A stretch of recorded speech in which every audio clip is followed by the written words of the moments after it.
The moment I walked through the ICU doors, I knew something wasn't right.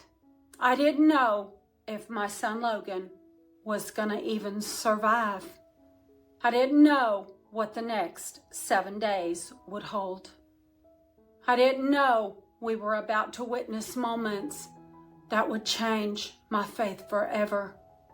But somehow, before I ever looked at Logan, I knew God was already in his room. And it wouldn't be until much later that I understood why. If you've ever walked into a hospital, you know how different every room can feel. Some feel heavy, and some feel hopeless, and some even feel ordinary. But Logan's room felt different. I've searched for the right words for almost 2 years now. The only way I know how to describe it is this. I thought I was walking into a hospital room, but I was walking onto holy ground. And before I tell you what happened inside that room, you need to understand what it took for us to get there. Because by the time Lisa and I arrived, our lives had already changed forever. Just a few hours earlier, Lisa and I had been desperately trying to get to the hospital in Houston. And traffic had come to a complete standstill. And we prayed, and God made a way. If you've seen my previous episodes, you know that journey was filled with moments I still can't explain. But while we were driving, something happened that neither of us even knew about. Logan's heart stopped. During the helicopter flight to Memorial Hermann Hospital in Houston, my son coded for the 3rd time. The medical team fought to bring him back, and by God's grace, they did. I didn't know those details at the time. I only knew one thing. My baby needed his mama there. And looking back, I've realized something. And sometimes God begins working long before we ever understand what he's doing. And while we were praying on the highway, God was already moving inside that helicopter. And while we were desperately trying to reach Logan, God was already there watching over him. I've learned that faith doesn't always begin when we arrive. And sometimes it begins while we're still on that journey. But nothing could have prepared me for what I felt the moment those ICU doors opened. After checking into the hospital, a staff member led us towards the intensive care unit. I've tried to remember every step of that walk. The bright lights, the polished floors, the quiet conversations as doctors and nurses passed by. Everything around me seemed so normal, but nothing inside of me felt normal. Every step felt heavier than the last. It was almost as if time had slowed down.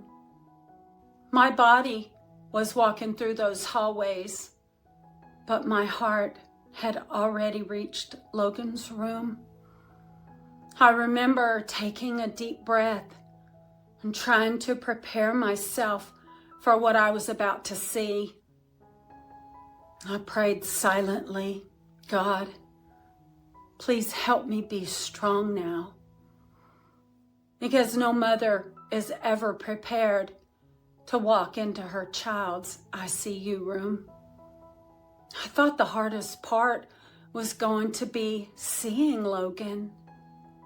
But the first thing that overwhelmed me wasn't what I saw. It was what I felt. The moment those doors opened, everything changed. The noise, it faded away. The fear, it was still there, but something else surrounded it. Peace. Not the kind of peace that says everything will be okay. It was the kind of peace that quietly whispers, "You're not alone." I've never experienced another room like it. Not before and not since. It honestly felt as though heaven had touched that room and never left.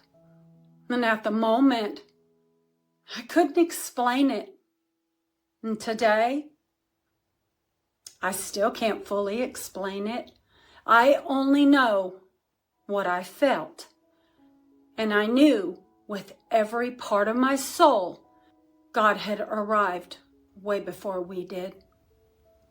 And then I finally looked towards Logan, and what I saw next is something I'll never forget. Even in the middle of everything, my son was still completely Logan. I finally looked towards him, and for just a moment, everything else in the room just disappeared. The machines, the monitors, the nurses, and the doctors. All I could see was Logan. But the very first thing Logan did caught Lisa and me completely by surprise. And for just a second, just split second, in the middle of the worst day of our lives, we almost smiled. And when we walked into the room, a technician was carefully placing electrodes across Logan's scalp to monitor his brain activity. And he was still awake and still alert and still aware of everything happening around him. The technician had to shave several small patches of his hair so the electrodes would stay in place. Now, if you knew Logan, you knew exactly how particular he was about his hair. He always had to have it just right. So as the technician continued working, Logan looked over towards Lisa and me. He couldn't speak because he was fully intubated, but his eyes said everything. And then he silently started mouthing cuss words, not at us, at the fact that someone was shaving pieces of his hair and actually using glue to stick on the electrodes. Well, Lisa and I knew exactly what he was saying. And for just a tiny little moment, we almost laughed. Not because anything was funny. Nothing about that day was funny. But because that was Logan. Even surrounded by machines. Even lying in an ICU bed. His personality was still shining through. That stubborn streak, that fire, that little spark that made him, him. That was Logan. And looking back now, I'm so grateful God gave us that moment because it reminded us our Logan was still in there.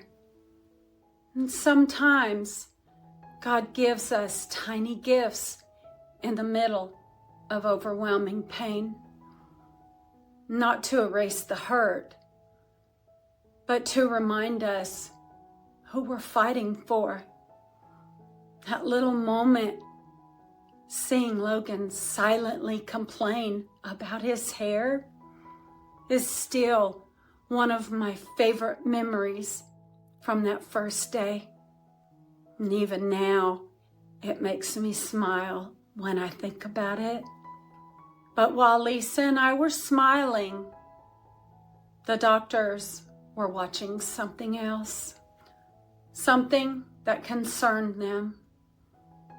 And within minutes, everything changed. And if you've stayed with me until this moment, thank you.